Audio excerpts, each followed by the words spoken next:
Versículos 1 al 10 vamos a estar leyendo.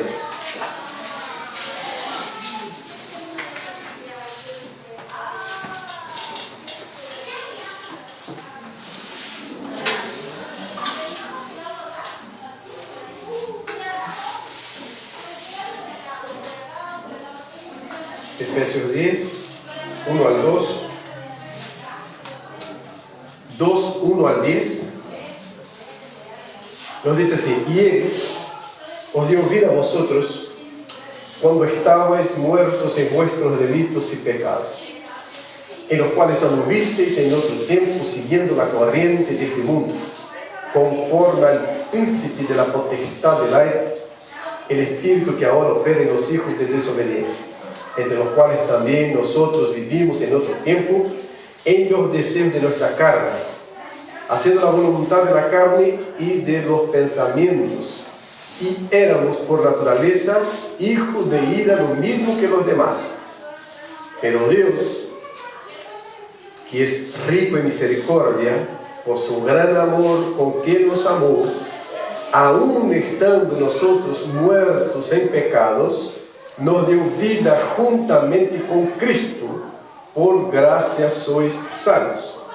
Y juntamente con Él nos resucitó y asimismo nos hizo sentar en los lugares celestiales con Cristo Jesús, para mostrar en los siglos venideros las abundantes riquezas de su gracia en su bondad para nosotros en Cristo Jesús.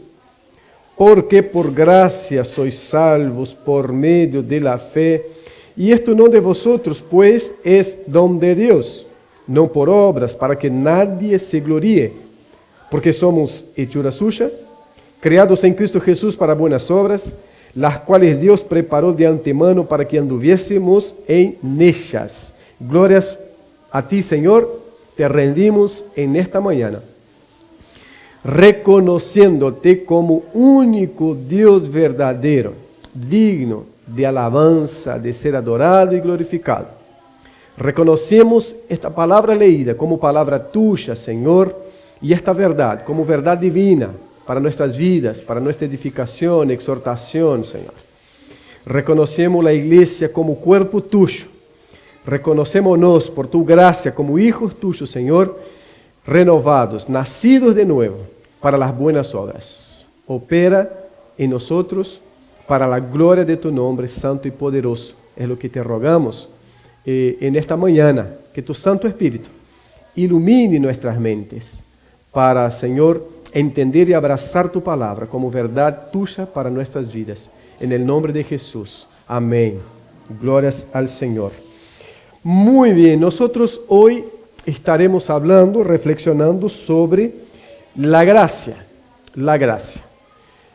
Estuvimos hablando en primer lugar, la primera sola la palabra, únicamente la palabra. Fue el primer tema que tratamos después de haber hecho la introducción sobre el tema de la reforma.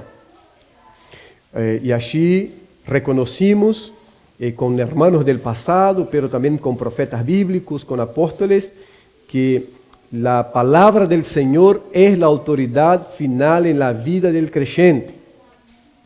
La palabra del Señor es fiel y la palabra del Señor está por encima de cualquier palabra humana y de cualquier autoridad humana. Luego, domingo pasado, nosotros hablamos sobre Cristo. Y allí también declaramos con hermanos del pasado, con apóstoles, con Pedro, cuando decía, tú eres el Cristo, el ungido de Dios, el Hijo del Dios viviente. También reconocemos eso, como iglesia del Señor, reconocemos y reconoceremos siempre que Cristo es el único a quien nosotros debemos honrar, el único camino para el Padre, el Cristo dentro de la Trinidad, de Dios Padre, Dios Hijo, Dios Espíritu Santo. Que la iglesia se fundamenta en este fundamento que es Cristo.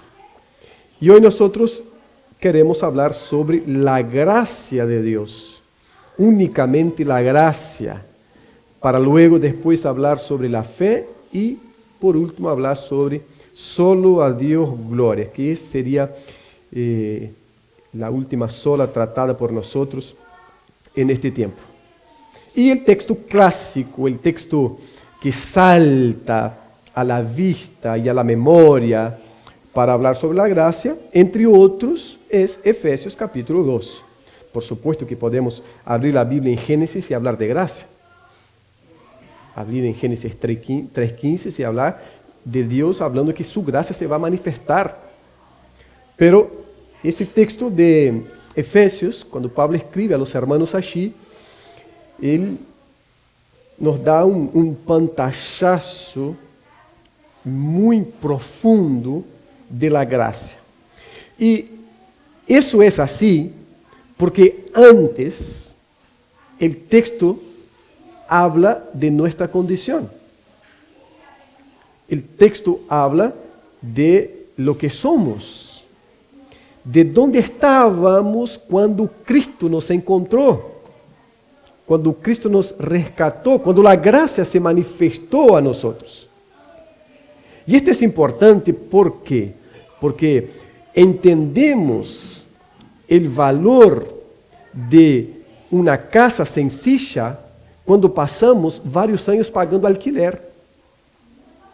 Luego de haber pasado varios o pocos años pagando alquiler, una casa bien sencilla y bien inferior a aquella que nosotros pagábamos alquiler, es mucho más valorada por nosotros, porque sabemos cuánto duele pagar el alquiler. Entonces, el reconocimiento del poder y de la eficiencia de la gracia del Señor también es sobrevalorada por nosotros cuando nosotros entendemos dónde estábamos, quiénes éramos en esta historia toda. Y Pablo hace eso acá en este capítulo. A partir del versículo 1, ya del capítulo 2, pero no solamente acá, es que acá es donde vamos a tratar, él pone al ser humano en su lugar, tal como hace allá en Romanos, a partir del capítulo 1, a pesar de que allá él primero muestra la medicina, él va a dibujar un cuadro muy oscuro del ser humano, hablando que los gentiles, que los judíos y que toda la humanidad en sí pecó, es la esencia del capítulo 3, en el versículo 23 de Romanos, cuando Pablo dice, todos pecaron y están destituidos, separados, alejados de la gloria del Señor. Pero antes de hablar que todos, judíos y gentiles, como sinónimo de toda la humanidad, él dice que el Evangelio es poder de Dios para la salvación. Entonces, va a presentar la enfermedad antes presenta la medicina, el Evangelio. Ahora Pablo en el capítulo 2 de Efesios, el mismo Pablo, muestra la enfermedad. Pero es una enfermedad que generó muerte. Y es eso lo que tenemos en los versículos primeros de este capítulo. Tenemos una batalla que se da en 3 niveles acá. En el nivel de la carne, es decir, del ser humano con sus batallas carnales, de la naturaleza humana caída. Por eso él habla que antes andábamos todos nosotros en los deseos de nuestra carne. ¿tá? Pero él habla también, vamos a ver ya, que este ser humano andaba según el curso de este mundo, es decir, según los principios de este mundo, según los dictámenes de este mundo. Y él habla que el gobierno en nuestras vidas sin Cristo, es el príncipe de la potestad del aire. Él está hablando, haciendo una referencia a Satanás. Entonces, en estos 3 niveles éramos esclavos de nosotros mismos, porque en nuestra naturaleza caída, siempre nuestros pasos son en dirección a la maldad. Porque en esta naturaleza caída, los principios que abrazamos son los principios del mundo. Y en esta misma naturaleza, el que gobierna sobre el que está así es el diablo, es Satanás. Entonces él empieza así, y él os dio vida a vosotros cuando estabais muertos en vuestros delitos y pecados. ¿Okay? Él no hace vuelta. ¿Cuál es la condición humana antes de la manifestación de la gracia del Señor en este corazón? Muerto. Muerto. Y aquí entra la esencia de la teología de Pablo, tanto expresada acá en Efesios como en Romanos y también a los Gálatas, pero principalmente en Efesios y a los Romanos. La esencia, el ser humano sin Dios está muerto. Y aquí entra algo fundamental para entender el mensaje bíblico desde el Antiguo al Nuevo Testamento. Aquí entra la esencia para entender por qué que la ley es buena, pero que la ley siendo buena no fue capaz de perfeccionar al ser humano. ¿Por qué? Porque la obediencia a la ley dependía del mérito humano, un mérito que un muerto no tiene. Entonces Pablo reconoce, escribiendo también a los romanos, que la ley es buena, la ley es justa. El problema no es la ley dada por Dios a sus hijos. El problema es el ser humano. El ser humano está muerto. Está muerto. Ahora, un muerto, queridos, nosotros sabemos, no siente nada. No hay olores que puedan despertarlo. No hay asado que pueda llegar a su mente y hacerlo despertar para decir, voy a comer. No hay perfume que pueda decir, qué buen olor que hay. No hay mal olor tampoco que pueda tocarlo y decir, tengo que salir de acá porque está insoportable. ¿Por qué? Porque está en una condición en la cual no funciona ningún sentido suyo, ninguna emoción suya, su razón, nada funciona, nada tiene vida, porque está muerto. Es así la condición de un muerto. Es así que vemos. Él no reacciona al choro de su mamá, de su papá, de su esposa, de sus hijos. ¿Por qué? Porque está muerto. Él no reacciona a una crisis cualquiera, él no reacciona a las emociones presentadas por quienes están a su alrededor. ¿Por qué? Porque está muerto, es así la condición de un muerto. Y es así que Pablo introduce este capítulo 2, diciendo que la vida fue manifestada en aquellos que estaban muertos. En aquellos que estaban muertos.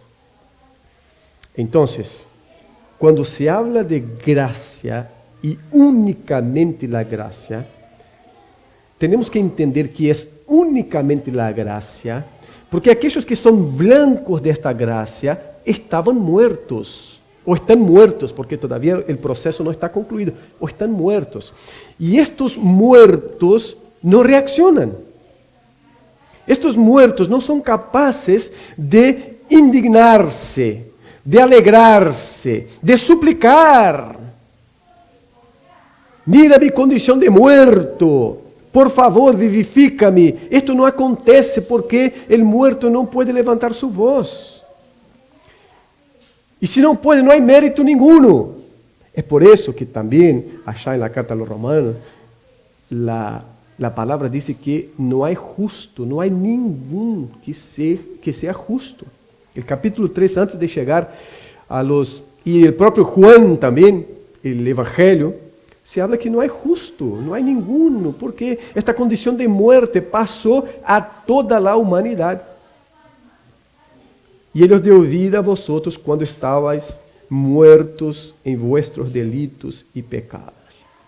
Y es interesante ir notando cómo la acción del capítulo, en estos versículos, hasta el 8 por lo menos, ella es de arriba hacia abajo. De quien está vivo hacia quien está muerto. Él os dio acción divina. Él os dio ¿por qué? Porque yo no tenía condición de clamar por ella. Yo no tenía condiciones de pedir por ella. Yo no tenía condiciones de hacer nada por mí mismo. No daba para levantar un brazo y poner una morfina en mi cuerpo o cualquier otra sustancia. No daba. Entonces la acción es de arriba hacia abajo. Él os dio vida. Él os dio vida.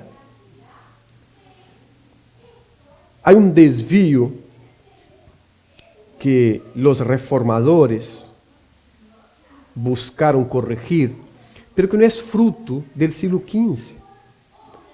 el segundo siglo, por ejemplo, de la era cristiana, ya se veía desvíos en cuanto a la gracia y a la fe. Hay una literatura del segundo siglo llamada El Pastor de Hermas. Es una especie de catecismo donde se enseñaba a los nuevos creyentes y está dividido en visiones, en mandamientos o mandatos y parábolas, si no me equivoco.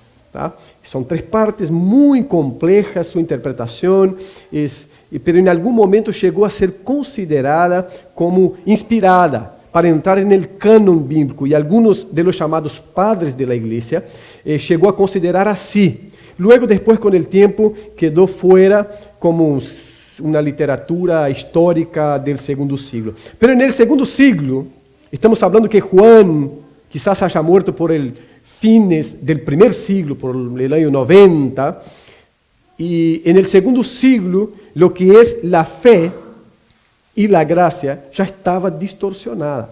En el Pastor de Hermas se da énfasis a la moral humana, al mandamiento como teniendo la posibilidad de hacer al ser humano, al cristiano, una persona agradable a Dios. Lo que Pablo ya había combatido antes, lo que Pablo ya había dicho que no por el mandamiento, sino por el ser humano. Entonces, en esta segunda parte del Pastor de Hermas se trabaja bastante lo que son los mandatos, y estos mandatos son dados para la purificación humana. Se ve que allí ya había entonces una distorsión de lo que es sola fe, lo que vamos a ver el domingo próximo, si Dios nos permite, y únicamente por la gracia. Pero nosotros vamos al 4º siglo, y esto escuchaba un pastor hablando y me llamó bastante atención, muy interesante. Vamos al 4º siglo, donde tenemos la traducción de la Vulgata Latina. Es la Biblia oficial del catolicismo romano, principalmente hasta el Concilio Vaticano II. Antes, esta era la versión oficial del catolicismo romano. La Vulgata Latina fue traducida en el 4º siglo por Jerónimo. Es muy importante en la historia misma de la Iglesia y de la fe. Pero hay algunos equívocos interesantes. Yo quiero hacer mención de 2, que fue estos 2 que escuchaba y veía y me llama bastante la atención. Si nosotros abrimos la Biblia en Mateo capítulo 3, versículo 2, Mateo 3, 2,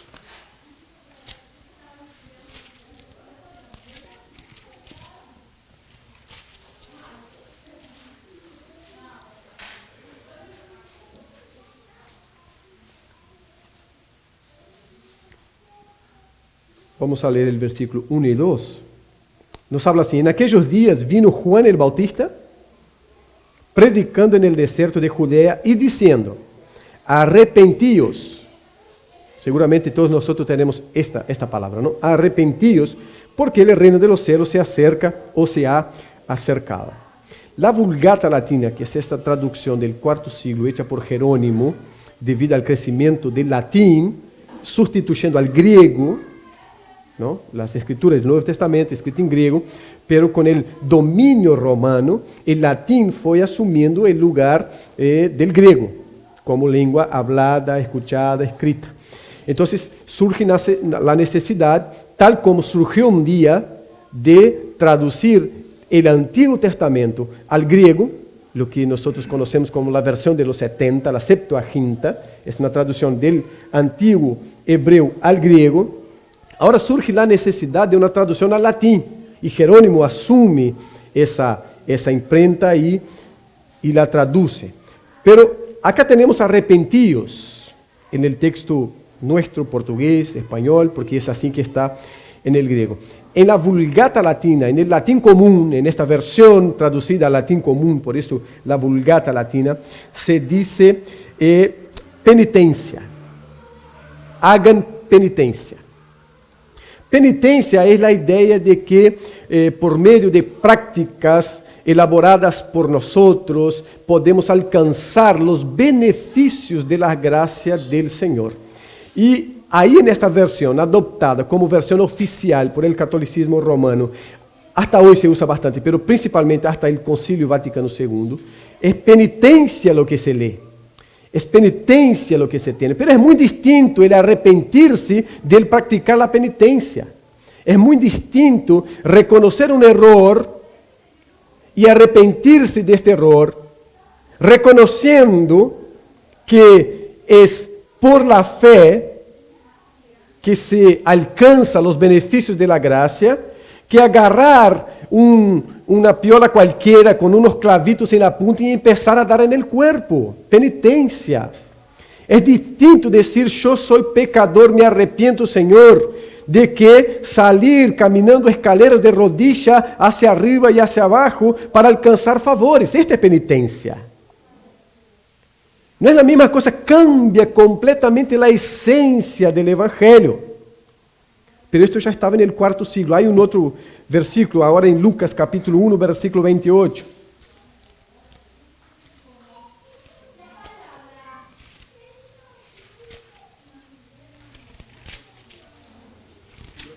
Lucas 1, 28.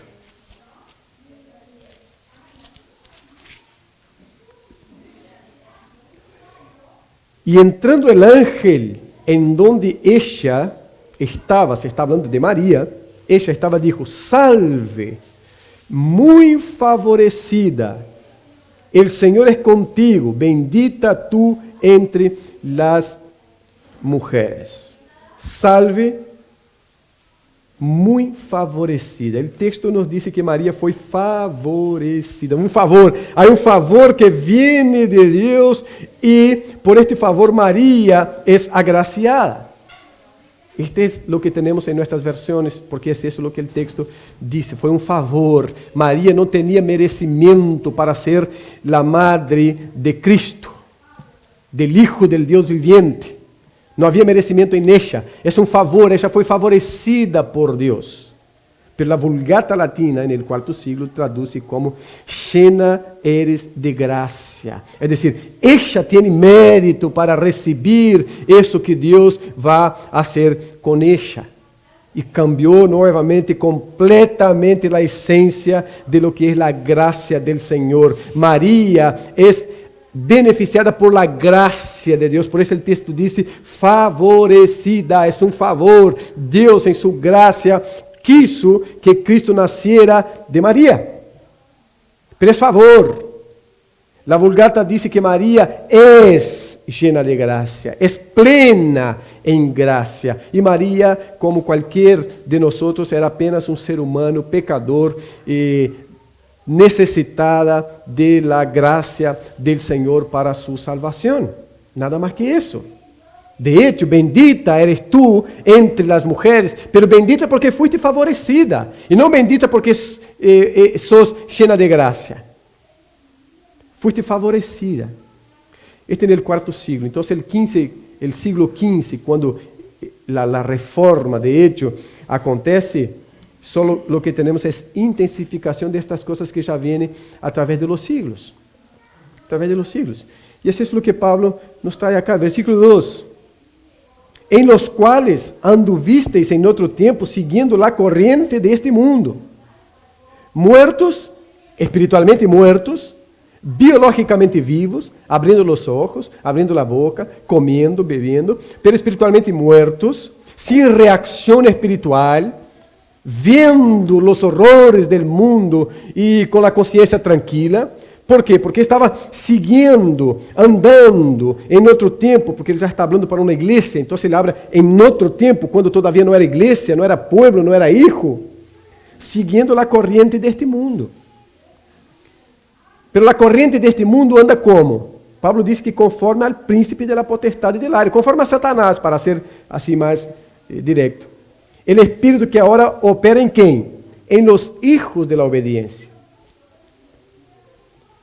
O el Espíritu Santo opera en nosotros, o el espíritu maligno opera por medio de principios. Estamos hablando de posesión, porque la posesión, decía un pastor, siempre decía, la posesión es el último grito de Satanás o de cualquier espíritu maligno. Porque ele já tentou de todas as maneiras, e a possessão é algo tão visível que a gente vê. O problema são essas influências por princípios que uno pensa que é de sua inteligência, es del grado 5 de filosofía, nem sei se tiene, pero que aprendi com ele. Princípios, e aí não entende que há princípios, e os princípios do mundo estão bajo influência do príncipe do mundo. Este é o problema. A possessão, disse este pastor, é o último grito do diabo. Já tentou de outras maneiras todas e não pude, é a possessão. Entre os quais, versículo 3, também todos nós vivimos em outro tempo. Todos, subrayem todos. Porque Pablo se inclui aí. O grande apóstolo se inclui aí. Todos nós vivimos em outro tempo. Vivimos como? Como muerto, seguindo a corrente deste mundo, que é dominada por el príncipe de la potestad del aire, por Satanás. Todos, disse Pablo, não há um. ¿Ah? Em los desejos de quê? De nossa carne. Mundo, carne, diablo. Haciendo la voluntad de la carne y de los pensamientos. Y éramos por naturaleza. Naturaleza. Entonces, outro conceito fundamental. Não somos hijos de la ira porque pecamos. Somos porque em la naturaleza somos já pecadores. É aquele dicho tão teológicamente hablado. Pecamos porque somos pecadores. E não somos pecadores porque pecamos. Somos pecadores. Nascimos assim, é naturaleza. Naturaleza. Recebimos, heredamos a condição de seres pecadores. Então, por naturaleza, hijos de la ira. Hijos de la ira. Acá hay un mensaje que nosotros tenemos grabado por ahí, aplacar la ira, que es Cristo, únicamente Cristo, el que aplaca la ira. Lo mismo que los demás, entonces no hay como jactarnos. ¿Por qué? Porque en el lugar donde Dios encontró a aquel, encontró también a este. Todos los que un día fueron blancos de la gracia de Dios, estuvieron en esta condición. Ah, pero era tan bueno, honesto, hijo de la ira. Un buen padre. Um bom hijo, um bom esposo, hijo de la ira. ¿Por quê? Porque não tem que ver com a bondade ou com a maldade humana, tem que ver com a natureza em si. Nascimos pecadores e sem a obra de la graça del Senhor manifestada em nossas vidas, somos hijos de la ira. Com toda a honestidade social, com toda a bondade social, somos hijos de la ira si la gracia de Dios no se ha manifestado en nuestras vidas. Así está el mundo, decía el periodista. Pero, versículo 4, es interesantísimo eso. Pero, aquí hay otra vez acción divina. Lo que él empezó en el versículo 1 del capítulo 2, y os dio vida a vosotros. Pero, ¿por qué nos dio vida? Puede alguien preguntar. Entonces, él entra a explicar. Es como que abre un paréntesis, e aí empieza a explicar por que necessitavam vida ustedes. Uno pode dizer, e ele os deu vida. E eu chego acá e digo, ele nos deu vida. E alguém se levanta e diz, pero por quê? Respirando, eu estava e sigo respirando. Comiendo, eu estava e sigo comendo. E alguns temos que parar a vezes. Dormindo, eu estava e sigo dormindo.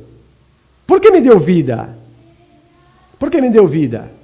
Então, como que Pablo siente esta necessidade, e aí abre um parênteses e empieza, quando estáveis muertos, então, deu vida porque estavam muertos.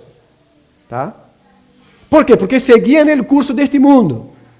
E o curso deste mundo está dominado por el príncipe de la potestad del aire, por Satanás. E dado todo esto, ustedes seguían el deseo de la carne, es decir, las tendencias para la maldad. Y los malos deseos de los pensamientos. Por eso os dio vida.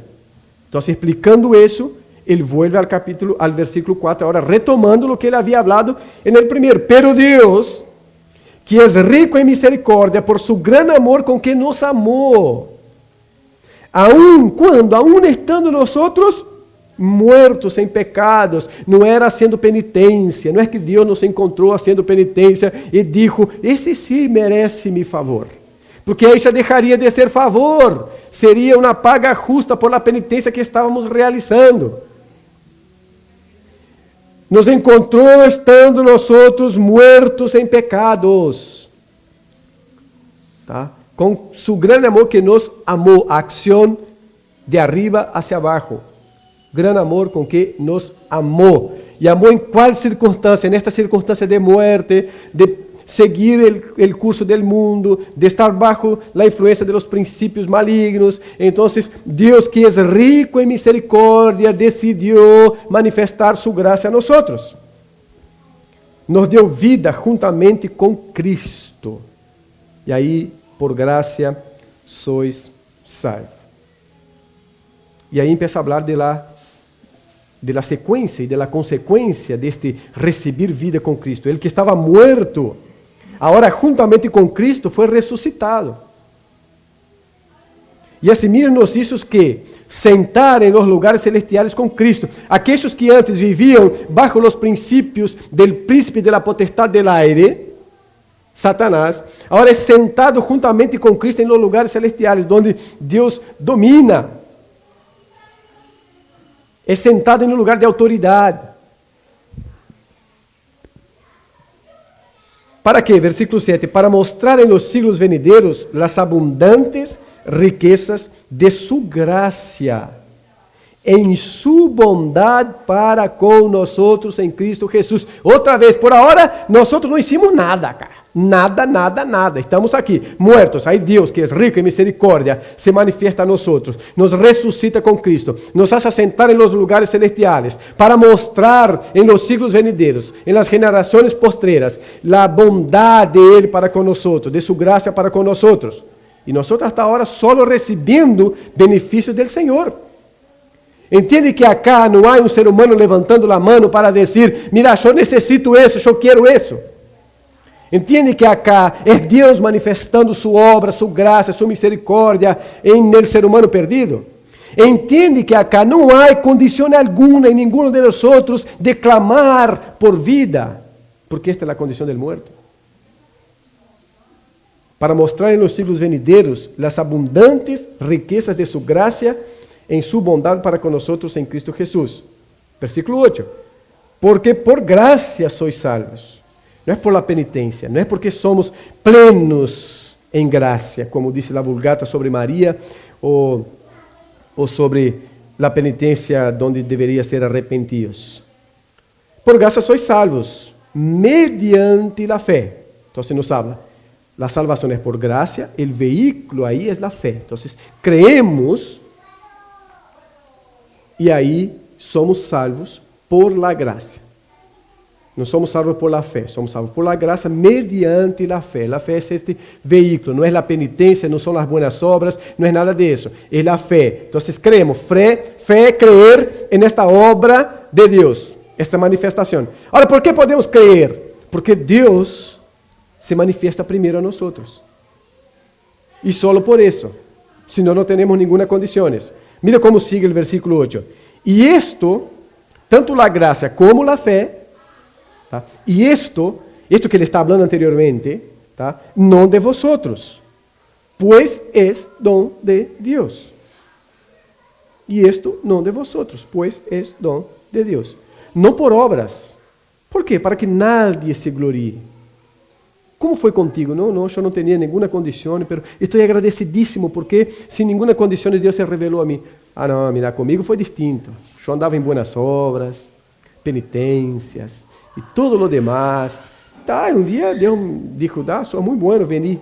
Não há, Pablo disse, não há, não é a graça, a fé, é dom de Deus, para que nadie se jacte, para que nadie se glorie. Porque como vamos a ver na última sola, toda glória é a quem? A Deus, solo a Deus glória. Solo a Deus glória. Toda glória a Deus. E se há mérito no ser humano para receber todo isso, esta vida que Deus está falando, não há glória para Deus, porque é para mim, eu merecia. Eu estava em condições de receber todo isso. Hermanos, compreender esta dinâmica aqui é compreender o lugar nosso e o lugar de Deus neste processo todo. É entender que Deus é o agente de todo isso, de todo este processo.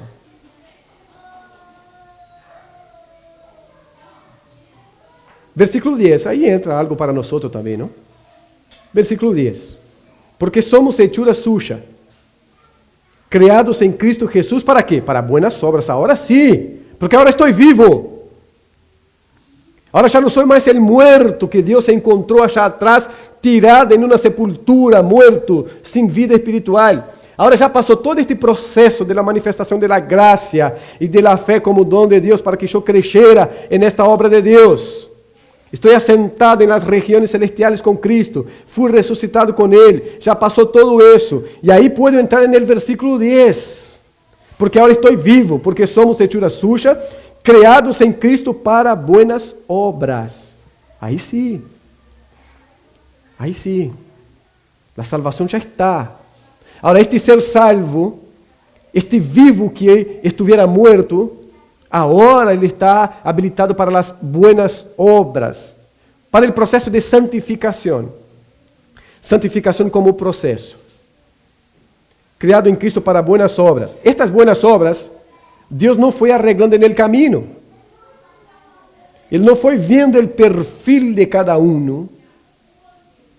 Ele não foi fazendo um testeo aí, de psicológico, sociológico, antropológico, classificando este grupito para cá, este grupito para allá, com este grupo aqui executamos tal coisa, com aquele tal coisa. Não, ele não se foi arreglando no caminho. ¿Por quê? Porque estas buenas obras Deus preparou quando? De antemano, para que anduvéssemos em ellas. Para que anduvéssemos em ellas. Todo esto passa porque há um propósito desde a eternidade. Tá? Esta graça se manifesta porque há um propósito desde a eternidade. Não há surpresa neste caminho. Há propósito, e um propósito que é fruto de um Deus eterno. E se é propósito fruto de um Deus eterno, é eterno também. Então, toda esta obra de resgate, de redenção, acontece dentro de um propósito eterno de Deus. E estes que são resgatados para as boas obras, não é que Deus dijo, agora que vivificamos esta gente, o que hacemos com eles? Tá, vamos buscar algo para que haga. Não, as boas obras é o fruto da vida de aquele que foi resgatado por Deus. E isso, desde sempre, de antemano, está preparado. Bueno, então, no 10, entramos nós com a ação. Hasta entonces estamos recibiendo el favor del Señor. En el 10 entramos nosotros, ya fuimos vivificados, estamos vivos, estamos parados, estamos de pé. Ahora entonces vamos a practicar las buenas obras. Practicar las buenas obras. Bien, ¿qué podemos hacer con conclusión para eso? En primer lugar, la gracia es de gracia para nosotros, pero no fue de gracia. Tenemos que entender eso. Es de gracia para mí. Pero custou vida, sangre derramada. Cristo tuvo que entregar-se, morir, para ressuscitar, ascender novamente a la diestra de Deus Padre Todo-Poderoso. Lo que a mim me chegou, sem custo, para mim, custou a vida de mi Salvador. Então, a graça não é algo para ser tomado a la ligera.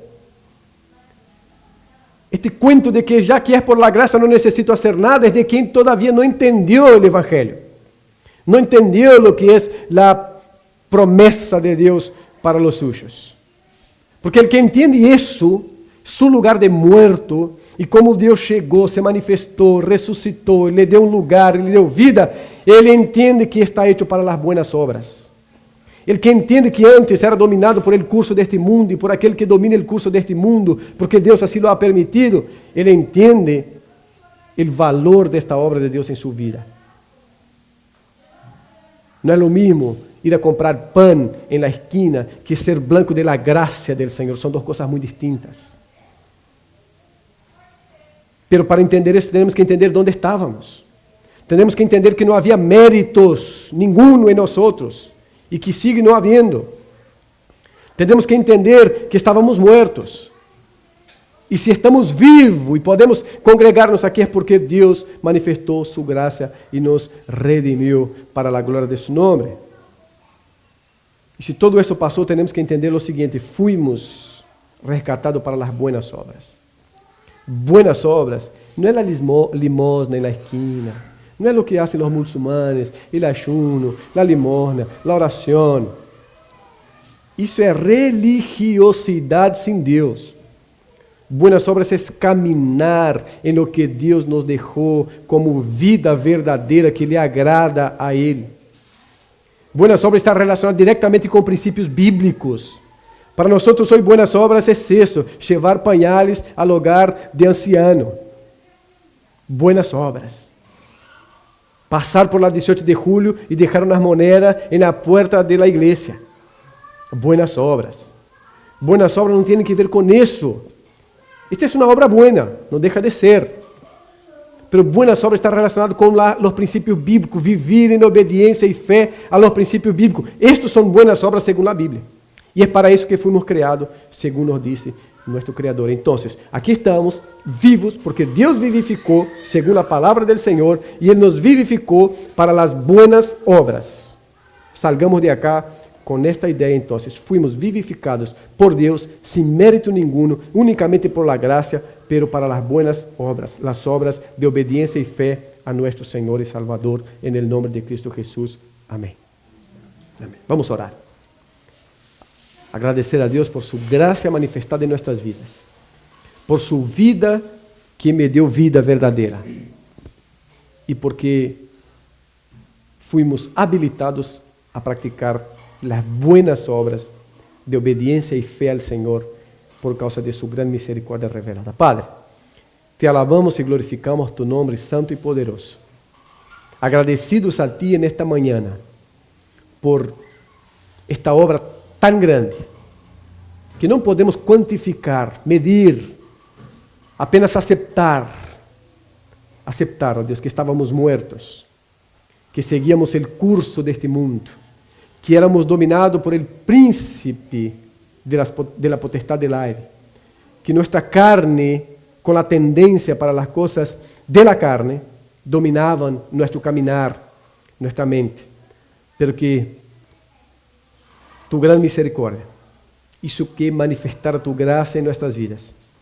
Nos trajo vida verdadeira, nos sacó de la sepultura, de este lugar de oscuridad, de muerte, de no reacción espiritual, y nos resucitó juntamente con Cristo.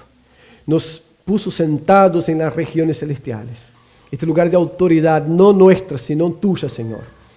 Y nos habilitó a vivir y nos mandó vivir por las buenas obras de fe y gratitud y obediencia a tu voluntad. Capacita-nos, Señor, para vivir así, para glorificar tu nombre en eso todo, Señor, para reconocer nuestro lugar y desde nuestro lugar poder decir gracias, gracias, Señor, por tu gracia, en el nombre de Cristo. Bendiga esta iglesia y cada uno que llega aquí, Señor, cada domingo, que vayamos todos nosotros entendiendo todo eso, entendiendo la grandiosidad tuya y que por tu gracia te has manifestado a nosotros, Señor. Cada niño que aquí está, cada mayor y menor, que entienda, Señor, la gracia tuya, Señor, y que quiera reconocer por la manifestación tuya que es pecador y que necesita creer en Cristo Jesús para disfrutar estas bendiciones, oh Dios. Haga de nosotros una comunidad viva en tu palabra y para la gloria de tu nombre santo, Señor, que odia el pecado, a pesar de sermos pecadores todavía, y que quiere vivir cada día para agradar al Señor. En el nombre de Cristo te rogamos también una semana bendecida. Pedimos a Dios tu protección y tu cuidado, como siempre ha pasado, Señor, y que tu voluntad se cumpla en cada uno de nosotros, ahora y siempre. En el nombre de Cristo. Amén. Amén.